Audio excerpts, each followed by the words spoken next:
Hello everyone and welcome back to another video from Wake&Tech. In this video, I'm going to show you how to change your password on your Facebook account. So let's get started right away.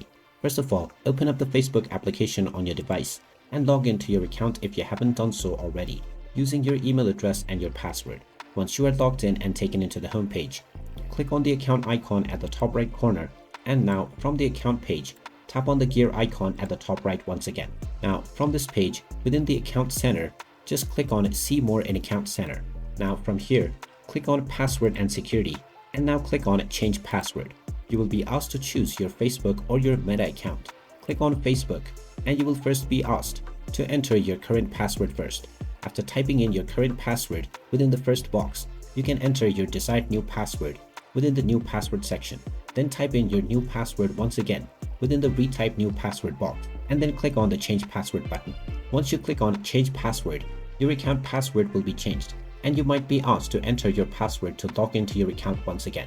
Make sure to check the Logout of Other Devices box in order to sign out from every other device before changing your password. And there you have it. That is how easy it is to change your password on your Facebook account. If you find this video helpful, make sure you hit that like button and subscribe to our channel if you haven't done so already. Also ring that notification bell to never miss another update from us. Thank you for watching, and I will see you again in the next video.